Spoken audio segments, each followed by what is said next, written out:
याच गावात जन्मला माझा बाप, माझ्या बापाचा बाप आणि त्याचाही. हे गाव माझं आहे कारण याच गावात जन्मला माझा बाप, माझ्या बापाचा बाप आणि त्याचाही. याच गावात झाले त्यांच्या स्वप्नांचे गर्भपात. तरीही येथील घराघरातून लावतोय मी सांजवात आणि शोधतोय येथील वांस वाटांवर विखुरलेल्या गर्भखुणा. याच गावात केलेत मांडलिक सभ्यतेने माणुसकीच्या रयतेवर अमानुष बलात्कार. मी मात्र खेळवतोय अंगा खांद्यावर त्यांची अनावरस संताने. कुंपणाने शेत खाल्ल्याच्या अनेक तक्रारी दर्ज आहेत येथील कोतवालीत. कुंपणाने शेत खाल्ल्याच्या अनेक तक्रारी दर्ज आहेत येथील कोतवालीत आणि शेताला सजा झाल्याचे पुरावे मात्र कोरलेले आहेत येथील स्मशानातील दगडांवर. या गावातील साऱ्याच बकऱ्या म्हणजे पुढारी लोक, याच गावातील साऱ्याच बकऱ्या पोसल्या गेल्यात ज्यांच्या अंगणातील बाभळींवर. त्यांच्या वाट्यास मात्र काटे चालेत. त्या काट्यांनी रक्तबंबाळ झालेल्या त्यांच्या पायांची शपथ. हे सारे काटे गोळा करून मी जाळून टाकीन या गावासकट आणि झोकून देईन स्वतःशी त्या वणव्यात. शांत शांत शांत. मग त्या बेचिराग गावाच्या राखेतून मी पुन्हा उठणार आहे फिनिक्स पक्षाप्रमाणे आणि निपटून काढणार आहे माझ्या आतड्यात भिनलेली तकलादू संस्कृती. प्रस्थापितांची भिंताडे रंगविणार मी स्मृती. वेद पुराणांचा चघळलेला चोथा थुंकून एका जिवंत जाणीवेने चेतलेल्या माझ्या रोमातून आज ठिबकणार आहे लावा आणि त्यात माझ्या रक्तामासावर उभारलेले तुमचे जीर्ण प्रासाद विरघळताना पाहून मी खिदळणार आहे जल्लोषाने. युगापासून कोंडलेल्या वेदनांचे आवर्त वादळी आक्रोश जेव्हा माझ्या श्वासातून बाहेर पडतील पिसाट वेगाने, तेव्हा शंकराचा तांडवी दर्पही चूर झालेला असेल. पुरोहितशाहीची भिकार लक्तरे लोंबकळताना दिसतील. उद्ध्वस्त अहंतेच्या निष्पर्ण फांद्यावर तार तार झालेले असेल धर्माच्या दोऱ्याने शिवलेले सवर्णतेचे जीर्ण सणांग आणि त्यातून होणार आहे स्पृश्यांगांचे बिभत्स दर्शन. माझ्या रक्तावर जळत असलेले देव्हाऱ्यातील दिवे केव्हाच विझलेले असतील. अंधार, गडद अंधार. मी मात्र दूर दूर गेलेला असेल हरवलेल्या सर्वस्वाच्या शोधात. धन्यवाद. बकऱ्यांची म्हणजे पुढाऱ्यांना बकऱ्याची उपमा दिलेली तुम्ही ही कविता ऐकली. आणि ह्या ज्या बकऱ्या असतात कुठलाही हिरवा पाला आपल्या बापाचा माल समजून ओरबाडत असतात. जसं बकरीची उपमा दिलेली आहे तसं मीही आमच्या लाडक्या पुढाऱ्यांना की ज्याने गेल्या 35 वर्षात या देशाचं जे काही करून ठेवलेलं आहे, धर्मशाळेचं रूप आणून दिलेलं आहे, त्या पुढाऱ्यांना मीही एक उपमा दिलेली आहे. त्या कवितेचं नाव आहे नंदी बैल.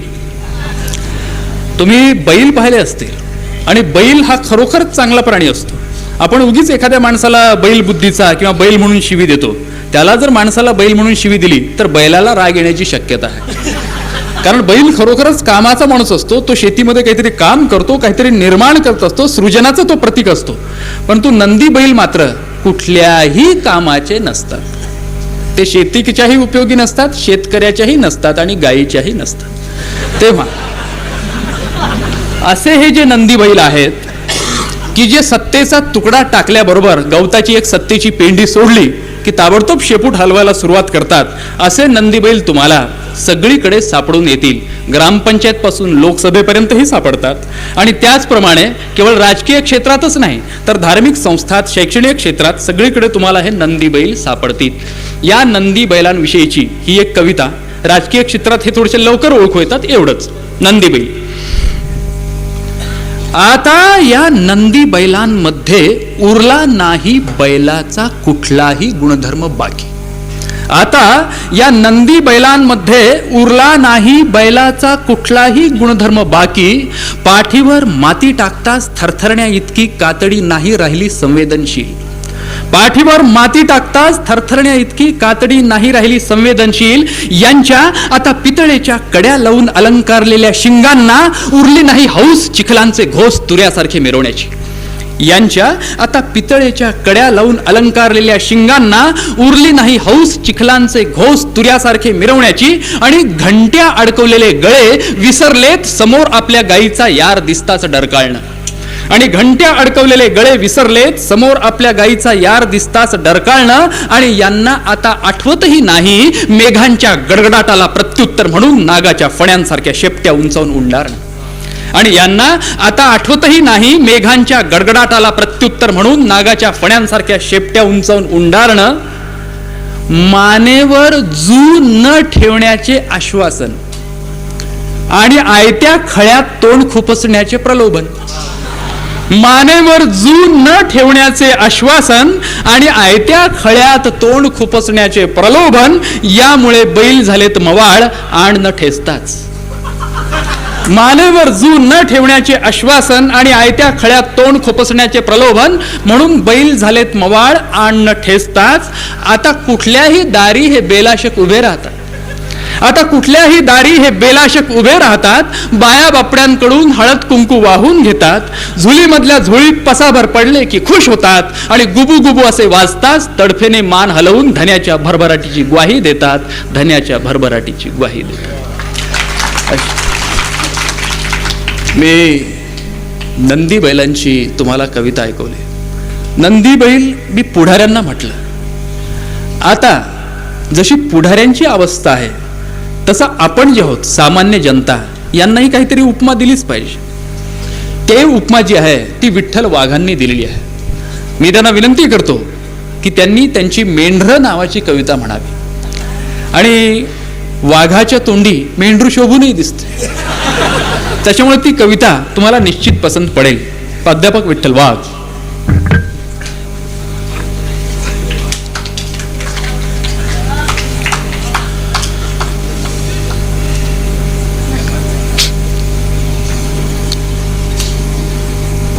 आजचा जो दिवस आहे यापेक्षा उद्याचा दिवस चांगला यावा म्हणून आपण दर 5 वर्षांनी वेगवेगळ्या पक्षातील लोकांना मतं देत असतो.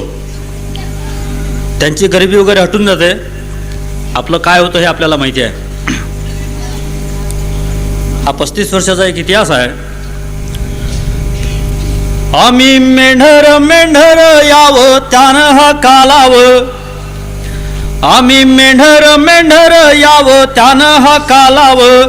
5 वर्षाच्या बोलीनं होते आमचा लिलाव. 5 वर्षाच्या बोलीनं होते आमचा लिलाव. वार वायद न सुटे आम्ही कावरे बावरे.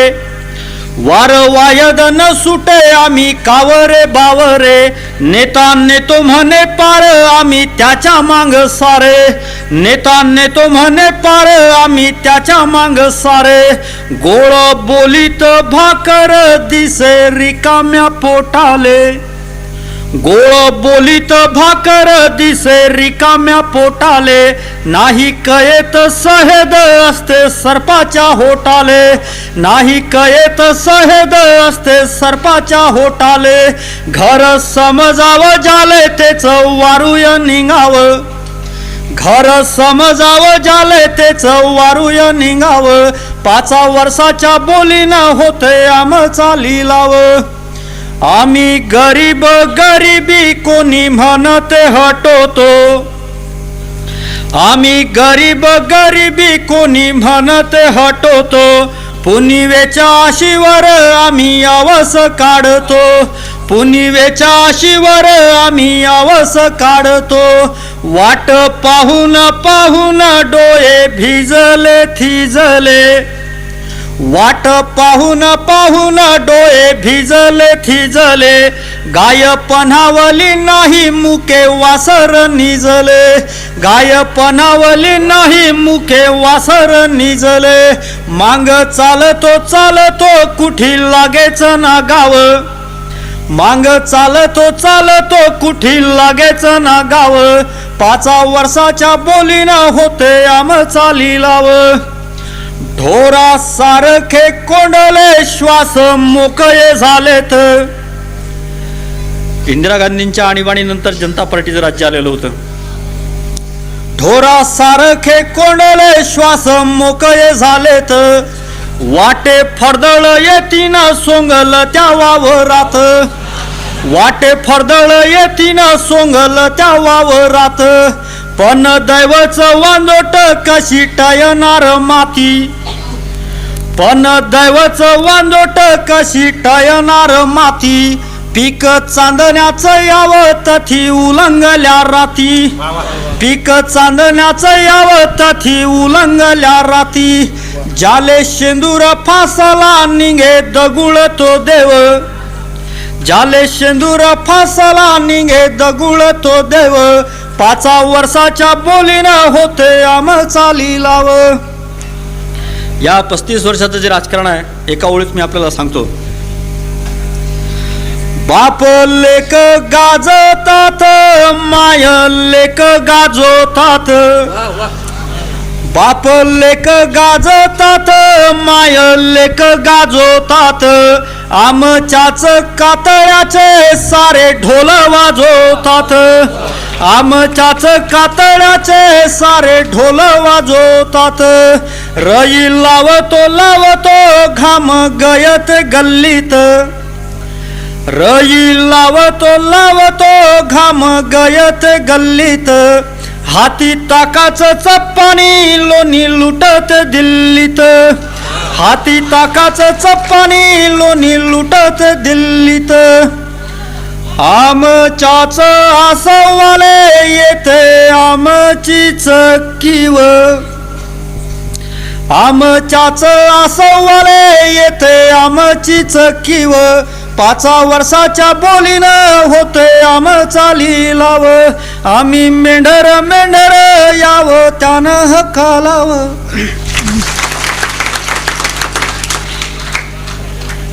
ही मेंढरांची म्हणजे तुमची आमची कविता त्यांनी ऐकवली.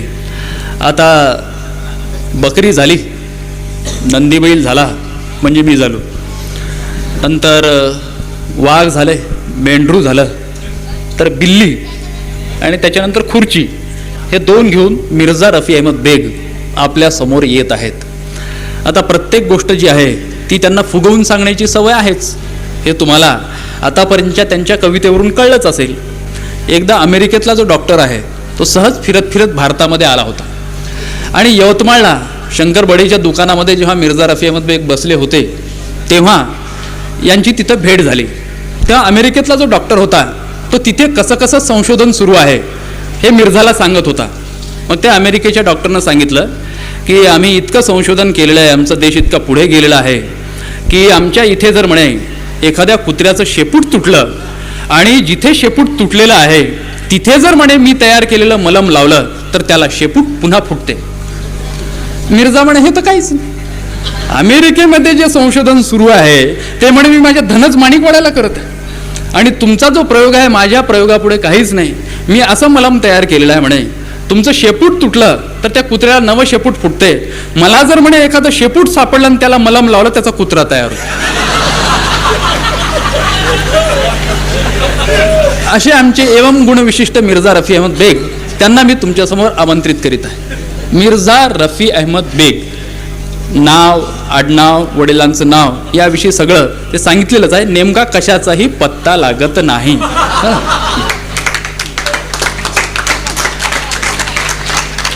मला असं आता वाटून आलं का एकदा मी माझ्या नावाचा घोड काय तो मिटून टाकायला पाहिजे. म्हणजे माझं नाव जे काही आहे ते मी तुम्हाला सांगून देतो. माझं पूर्ण नाव आहे मिर्झा रफी अहमद बेग अब्दुल रज्जाक बेग मिर्झा. त्याच्यामुळं काय होते आता हेच तर सरत नाही, ते कशाला लावायचं बापाचं नाव, म्हणून मी लावत नाही. नाही तर बऱ्याच वेळ काय व्हायचं का मी हे असं पूर्ण नाव लिहून पाठवायचं, कविता लिहायची, पूर्ण नाव लिहायचं, मग ती एखाद्या पेपरात छापून यायची आणि खाली एखादी टीप लिहिली राहायची का कवीच्या नावाची पुरवणी मागे जोडली आहे. म्हणजे असं होऊ नये म्हणून मी तसं करत असतो, स्वतःचं नाव लिहित असतो. नारायण कुलकर्णींनी माझ्याबद्दल विनाकारण नसते माझ्या ते मलमाची गोष्ट सांगितली, ती खरी असेल पण इथं सांगायला नको होती. त्याचं प्रत्युत्तर म्हणून मी काहीतरी आणखी सांगायला पाहिजे, परंतु हे जो एक राजकीय वातावरण निर्माण झालं होतं तर त्याचा विचका होऊ नये म्हणून मी त्यांच्याबद्दल काहीच सांगत नाही. पुढच्या फेरीत त्यांना मी पाहून घेईन.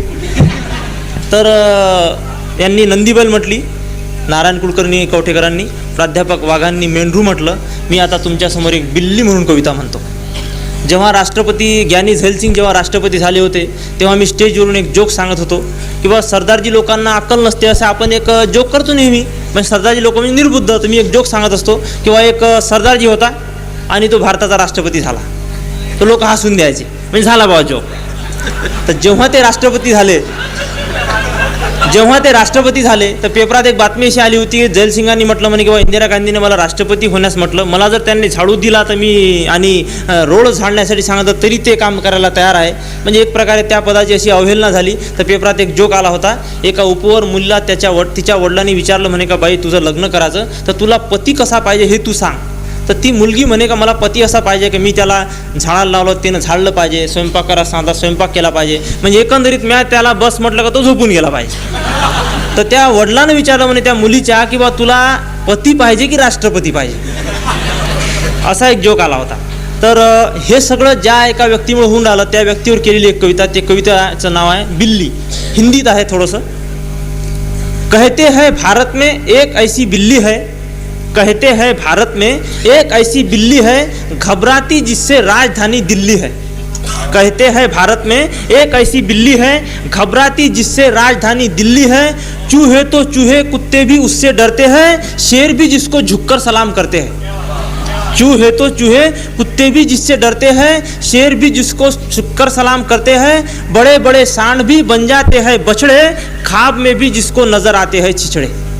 बड़े बड़े सांड भी बन जाते हैं बछड़े, ख्वाब में भी जिसको नजर आते हैं छिछड़े.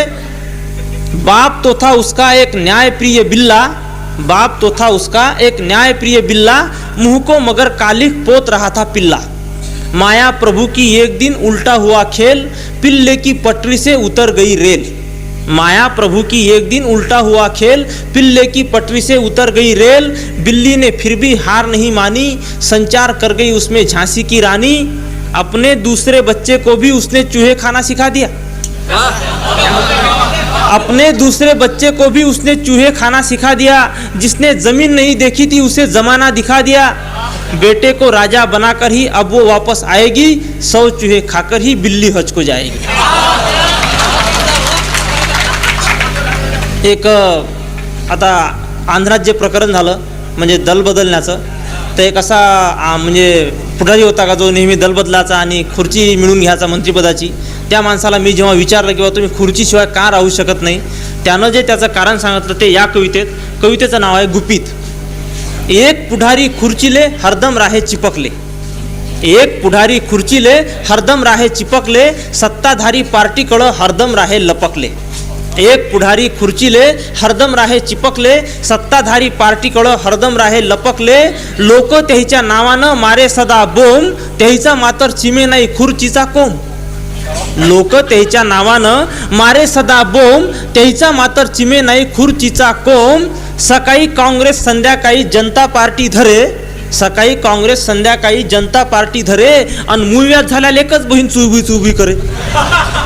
सकाळी काँग्रेस संध्याकाळी जनता पार्टी धरे, मूव्यात झाल्या लेकच बहीण चुबी करे. म्हणून म्या त्याहिले विचारलं भीत भीत, सांगा म्हणलं महाराज याच्या मागचं गुपित. खरं सांगीन म्हणे शपथ घेणार नाही कायची, माही नोय म्हणे हे चूक होय माह्या मायची. खरं सांगीन म्हणे शपथ घेणार नाही कायची, माही नोय म्हणे हे चूक होय माह्या मायची. गर्भवती बाईले लागत असते डोहाळे, मनात आलं तशी ते करत असते चाये.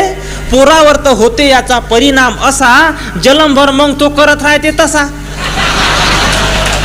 पोरावर तर होते याचा परिणाम असा, जलमभर मग तो करत राहते तसा. मी होतो पोटात तवा लोक सांगते असे, माही माय जवा तवा खुर्चीतच बसे. मी होतो पोटात तवा लोक सांगते असे, माही माय जवा तवा खुर्चीतच बसे.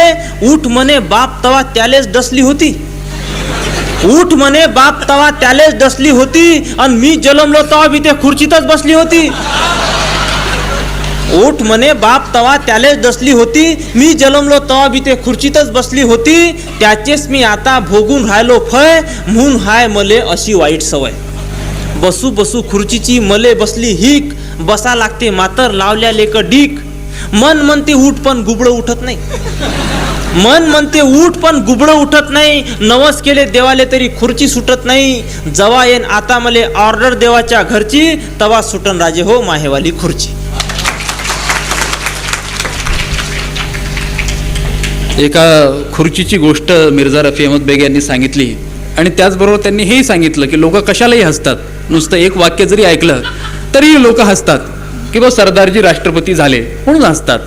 तर मिर्झा रफी अहमद बेग यांनाही लोक हसतात. म्हणजे एकदा अशी बातमी ऐकली तरी लोक हसले किंवा राष्ट्रपती झैल सिंग आणि मिर्झा रफी अहमद बेग हे बुद्धिबळ खेळत होते.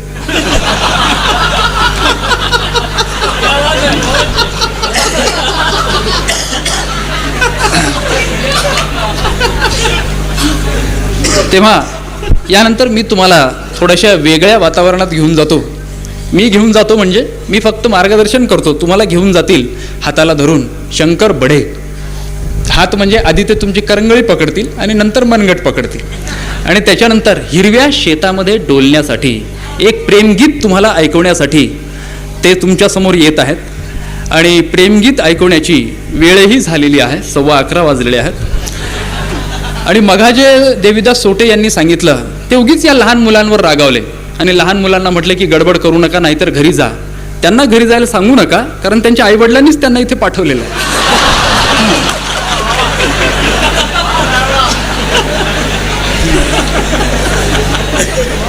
तेव्हा आता हिरव्या पिकात डोलण्यासाठी आपल्या वऱ्हाडातील लोकगीताची खास लय या शंकर बढे यांच्या गीताला आहे, हिरव्या पिकात डोलाले.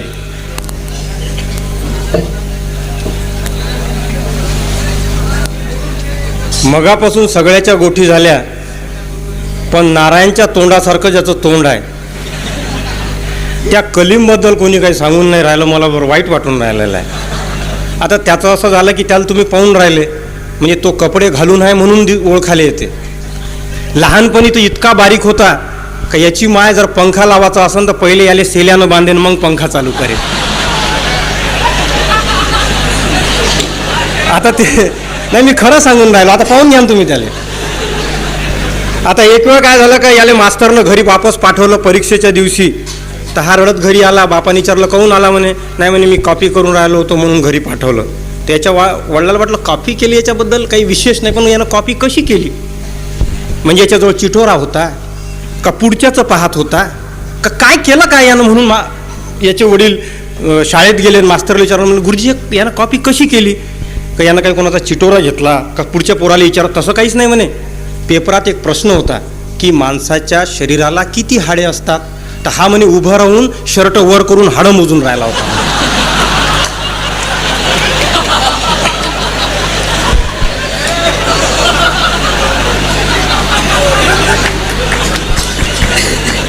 आता नारायणनं सांगितल्यासारखं आम्ही कॉलेजच्या स्टेजवर आहोत आणि माणसाला असं वाटते, माणसाला म्हणजे पोरायले की मॅट्रिक पास व्हायला आले का त्याला असं वाटते कलिजात गेलं का भाई मजा येणार आहे. पण असं काही नसते, मजा कुठेही येते. मग कलिजा असला काय आणि आपलं खेळं असलं काय कुठेही येते. माणूस मजेदार पाहिजे. आता हा गडी कसा मजेदार आहे याच्यात आहे. हिरव्या पिकात डोलाले, हिरव्या पिकात डोलाले, डोई आभाय झेलाले. हिरव्या पिकात डोलाले, डोई आभाय झेलाले. सांग सगुना आता बल्लाऊ कोणाले. सांग सगुना आता बल्लाऊ कोणाले. सारा दिवस गेला निघून तू आलीच नाही अजून. सारा दिवस गेला निघून तू आलीच नाही अजून. कशी वाटुली पाहते सय संध्याकाय सजून. लपना छपनी खेळाले नाता बल्लाऊ कोणाले. हिरव्या पिकात डोलाले, डोई आभाय झेलाले. सांग सगुना आता बल्लाऊ कोणाले. लपछपीच्या खेळातला कुण राज मागतला. लपाछपीच्या खेळातला कोण राज मांगतला येन डोळे झाकू देना कसा कपडा हरपला येन डोळे झाकू देना कसा कपडा हरपला तव्हा पट्टी बांधाले अन आता बल्लाऊ कोणाले हिरव्या पिकात डोलाले डोई आभाय झेलाले सांग सगुना आता बल्लाऊ कोणाले कसं भाय आलं भरून तू खुनावत व दुरून कसं भाय आलं भरून तू खुनावत व दुरून निंग बाहेर आता तू दोघ संगच घेऊ भिजून निंग बाहेर आता तू दोघ संगच घेऊ भिजून तसा फटू काढाले अन आता बल्लाऊ कोणाले हिरव्या पिकात डोलाले डोई आभाय झेलाले सांग सगुना आता बल्लाऊ कोणाले काया मातीच्या पोटी आले हिरवे मोती काया मातीच्या पोटी आले हिरवे मोती काई मातीचं काऊन आज तू ह्याच हाती अन काई मातीचं काऊन आज तू ह्याच हाती आणि हे जिंकून सांगाले नाता बल्लाऊ कोणा.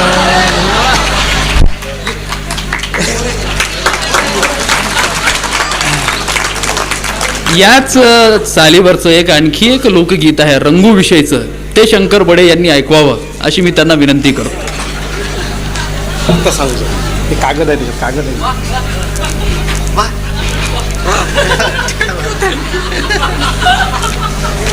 हे लोकगीत आहे.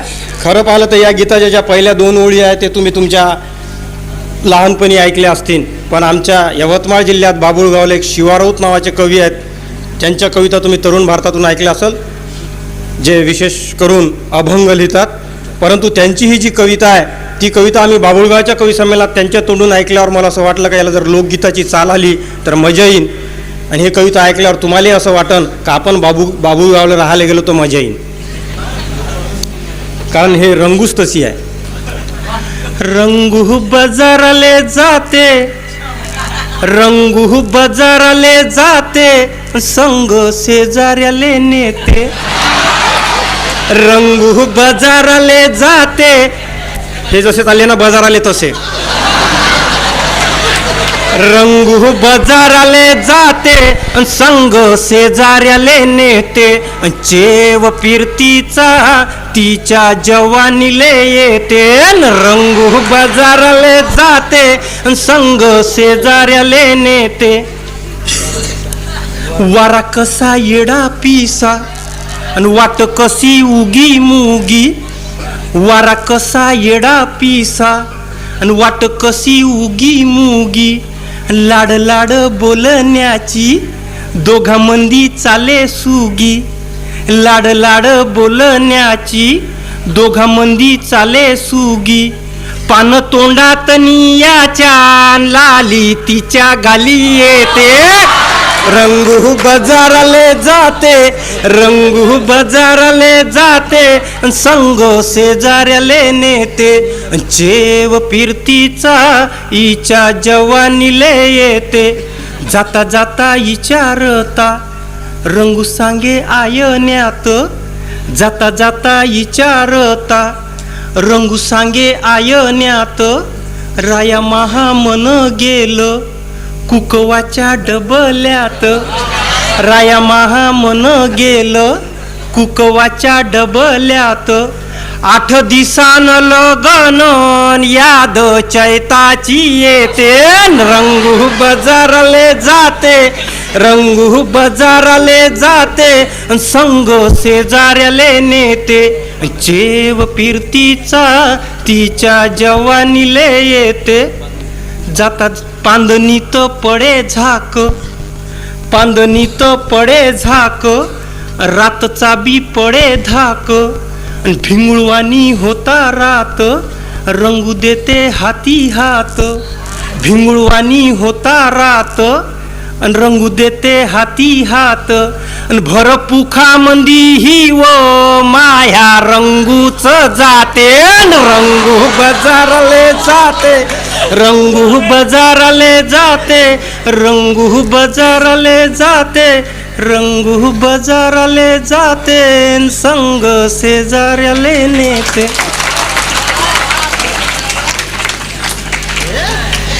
हे गीत जेव्हा शंकर बडे गात होते तेव्हा प्राध्यापक देवीदास सोटे यांना राहून राहून वाटत होतं की आपण शेजारी असतो तर बरं झालं असतं.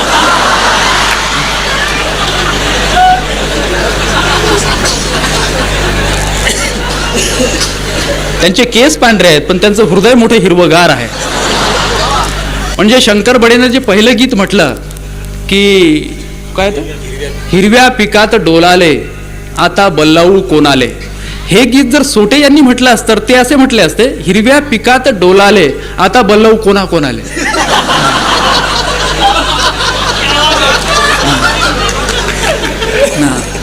तेव्हा मी आता पुन्हा बहिणीचं म्हणतात का, श्रीयुत देवीदास सोटे यांना आपल्यासमोर आमंत्रित करीत आहे. त्यांची सोटेशाही जी आहे ती आतापर्यंत तुम्ही पाहिलीच आहे. फक्त त्या सोट्यानं पाठीवर वळ उमटत नाहीत तर मनाला गुदगुल्या होतात, असे हे प्राध्यापक सोटे.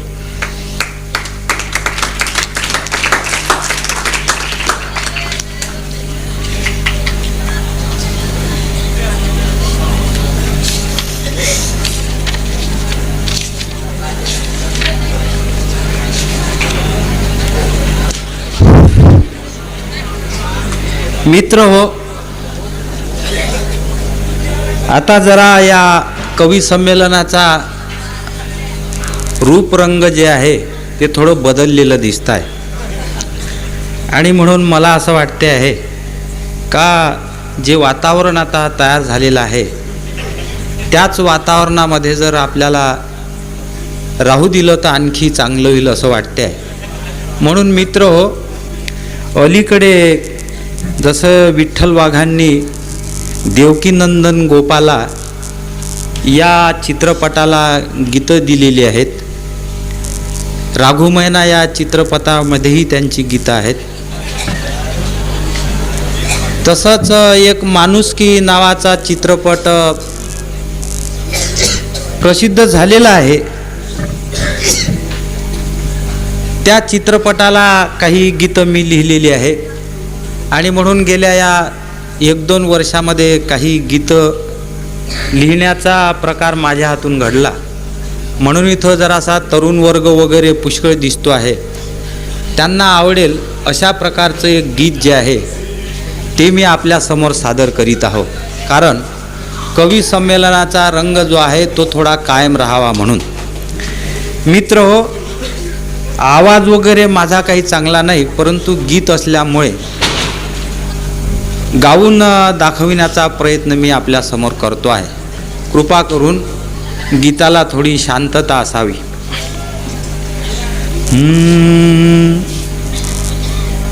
म्हणाली कलिका,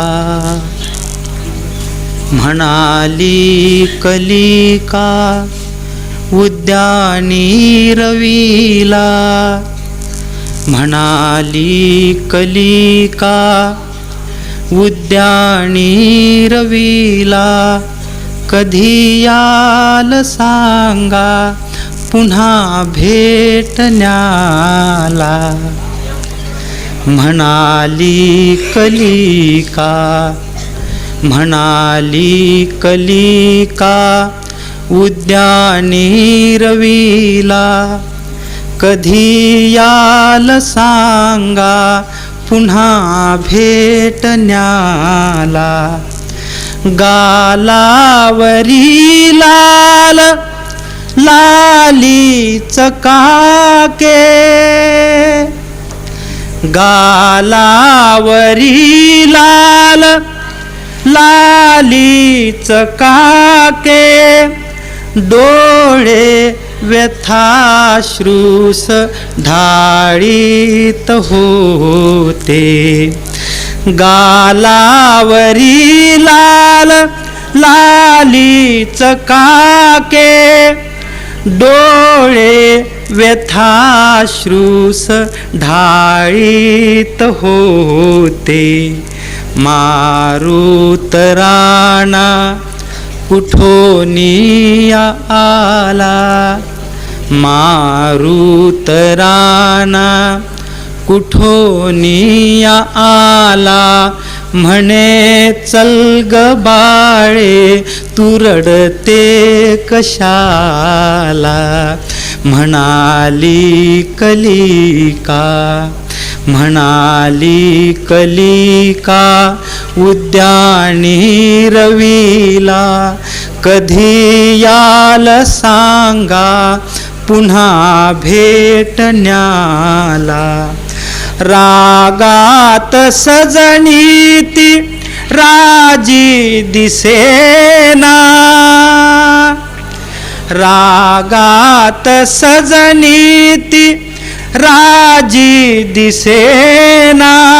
तिच्या अंतरीच्या व्यथा त्या कळेना. रागात सजनीती राजी दिसेना. तिच्या अंतरीच्या व्यथा त्या कळेना. म्हणे मत्सराने झणी मैत्रिणीला, म्हणे मत्सराने झणी मैत्रिणीला. जाते की नाहीस आली कशाला. म्हणाली कलिका, म्हणाली कलिका उद्यानी रवीला. कधी याल सांगा पुन्हा भेटण्याला. अशी स्फुंदता स्फुंदता झोपी गेली, अशी स्फुंदता स्फुंदता झोपी गेली. निद्रेत ही स्वप्नी ती दंग झाली, निद्रेत ही स्वप्नी ती दंग झाली. रजनी पळाली निभानू उदेला, रजनी पळाली निभानू उदेला. तया पाहताची तिला हर्ष झाला. म्हणाली कलिका.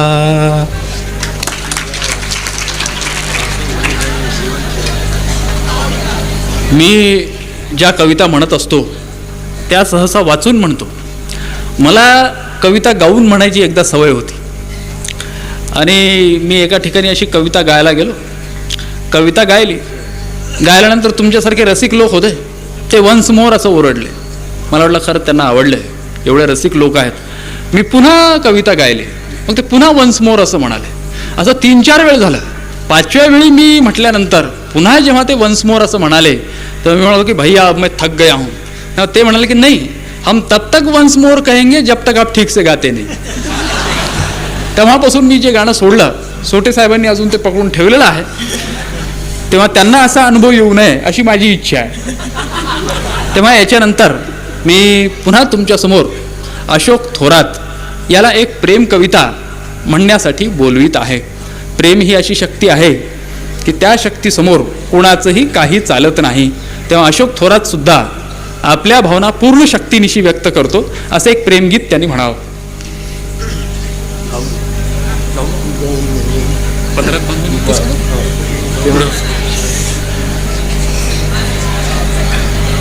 आमचे एक जवळचे मित्र कलीम खान, त्याचा हेडमास्टर पिरियड घेणं सोडलं. पण जेव्हा ते पिरियड घेत होते तेव्हा ते हायस्कूलला हिंदी शिकवत होते. हिंदी शिकवणं म्हणजे साहित्य शिकवणं. साहित्याचा पिरियड सुरू होता. मुली होत्या वर्गामध्ये, मुलं होते. कलीम खान साहेब शिकवत होते कि साहित्य में कोई भी शब्द हो, प्रत्येक शब्दाचे 2 अर्थ होतात. साहित्य में हर एक शब्द के दो अर्थ निकलते हैं. एक पुरगी उभी राहिली, सर बोले निकाल के बताओ. बेटी बोले नीचे बैठ जा, इसके भी दो अर्थ होते. कलीम खान म्हणाले बेटी नीचे बैठ जा, इसके भी दो अर्थ निकलते. आपल्या मराठीमध्ये नाही परंतु हिंदी कवितेमध्ये, हिंदी शायर जेव्हा कविता म्हणतात तेव्हा कविता म्हणायला सुरुवात करण्यापूर्वी ते शेर म्हणतात. दोन दोन ओळी असतात. कधी कधी और एक शेर सुनिये और एक करता करता 50-60 शेर होतात तरी कविता सुरू व्हायचीच असते. आता आपलं एवढं काही नाही, पण एक दोन ओळी म्हणतो मी शेर करण्याचा प्रयत्न केला, पण त्या काही जमल्या नाही. काही हिंदी काही मराठी असं मिसळ झाली, कारण आपली मातृभाषा मराठी, हिंदी काही जमत नाही. तू चांदनी नाही है पत्थर की उल्का. आता उल्का हा शब्द मराठी आहे. उल्का म्हणजे आकाशातून तुटून पडलेला तारा. तू चांदनी नहीं है पत्थर की उल्का, तू मुझे क्या समझेगी तेरा भेजा ही हल्का.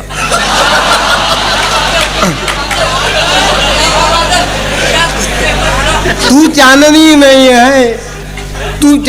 नहीं है पत्थर की उल्का, तू मुझे क्या समझेगी तेरा भेजा ही हल्का. कविता सुरुवात करतो. ज्या दिवशी कॉलेजात तू साडी नेसून येतेस, ज्या दिवशी कॉलेजात तू साडी नेसून येतेस, त्या दिवशी माझे हृदय पदरात लपून नेतेस. ज्या दिवशी कॉलेजात तू साडी नेसून येतेस, त्या दिवशी माझे हृदय पदरात लपून नेतेस. ज्या दिवशी असते तुला सलवार आणि कमीज, ज्या दिवशी असते तुला सलवार आणि कमीज, त्या दिवशी लाजून जाते आकाशातील वीज. ज्या दिवशी असते तुला सलवार आणि कमीज, त्या दिवशी लाजून जाते आकाशातील वीज. तुला जरी आवडतो सूट आणि मनीला, तुला जरी आवडतो सूट आणि मनीला, तरी माझी आवड म्हणून फुल असते वेणीला. इतरांच्या नजरा टाळून जेव्हा तुला मी पाहतो, इतरांच्या नजरा टाळून जेव्हा तुला मी पाहतो, तुझ्या वेणीतला गंध माझ्या आसऱ्याला येतो. इतरांच्या नजरा टाळून जेव्हा तुला मी पाहतो, तुझ्या वेणीतला गंध माझ्या आसऱ्याला येतो. पूर्वी तू मॅक्सी घालायची कधी कधी स्कर्ट, पूर्वी तू मॅक्सी घालायचीच कधी कधी स्कर्ट, मला मात्र नेहमीचाच पैजामा आणि शर्ट. पूर्वी तू मॅक्सी घालायचीच कधी कधी स्कर्ट, मला मात्र नेहमीचाच पैजामा आणि शर्ट. एक सांगू तू कधीच नेसत नाहीत मिडी, एक सांगू तू कधीच नेसत नाहीत मिडी, सिगरेटच्या पाकिटात शोभत नसते बिडी. म्हणून मी प्रथम पासून तुझ्यावरच मरतो, म्हणून मी प्रथम पासून तुझ्यावरच मरतो, आणि दिवसातून 2 वेळा घोटून दाढी करतो. म्हणून मी प्रथम पासून तुझ्यावरच मरतो, आणि दिवसातून 2 वेळा घोटून दाढी करतो. सूट गेला सलवार गेली, आता फक्त राहिली साडी. सूट गेला सलवार गेली, आता फक्त राहिली साडी. आजकाल माझी सुद्धा महिना महिना वाढते दाढी.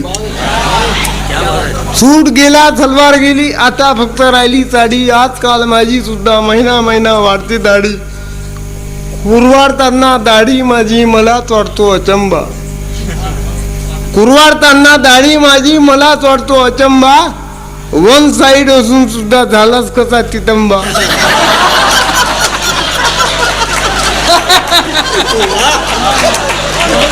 कुरवाडताना दाढी माझी मलाच वाटतो अचंबा, कुरवाडताना दाढी माझी मलाच वाटतो अचंबा. 1 साइड असून सुद्धा झालाच कसा तितंबा. तू कधीच हसली नव्हतीस, तू कधीच हसली नव्हतीस, आता मात्र हसतात लोक. तू कधीच हसली नव्हतीस, आता मात्र हसतात लोक. तुकडे नाही झाले तरी हृदयाला पडले भोग.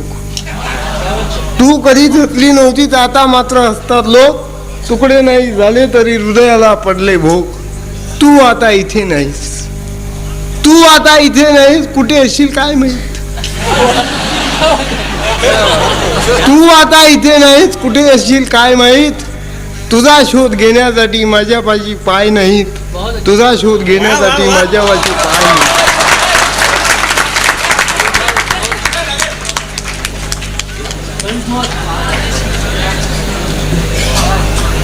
म्हणजे हसवता हसवता गंभीर करण्याचं सामर्थ्य अशोक थोरात जवळ आहे. आता त्याला फक्त सल्ला एवढाच आहे की जिचा भेजा हलका असेल तिच्या प्रेमात पडत जाऊ नको, कारण त्यामुळे आपल्या प्रेमाचं वजन कमी होते.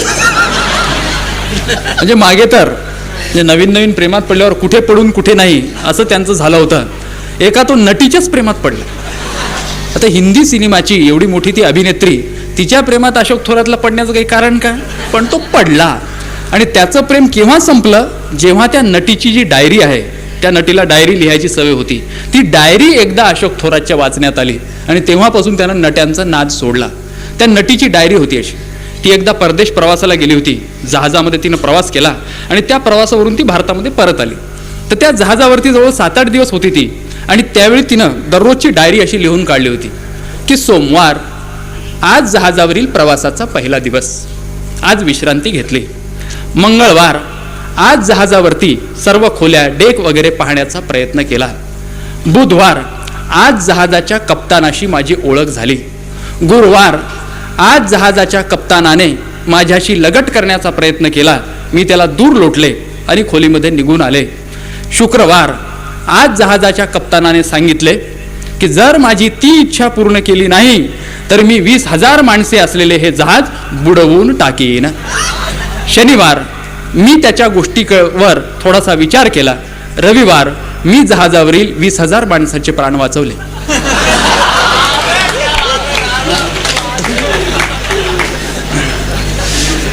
तेव्हा याच्यानंतर मी आता श्रीयुत कलीम खान यांना बोलवित आहे. कलीम खान यांचा कविता म्हणतानाचा जो आक्रोश आहे तो तुम्ही पाहिलाच आहे. पण तो आक्रोश त्यांचा जेव्हा कविता वाचन सुरू असते तेव्हा ज्याच्या मालकीचे हे माईक असतात त्याला भीती वाटत असते की हा एखादा तोडून बिडून फेकून समोर फेकून देईल काय किंवा कचा कचा चावून खाईल काय. परंतु तेव्हा माईकपासून थोडंसं दूर राहून आपली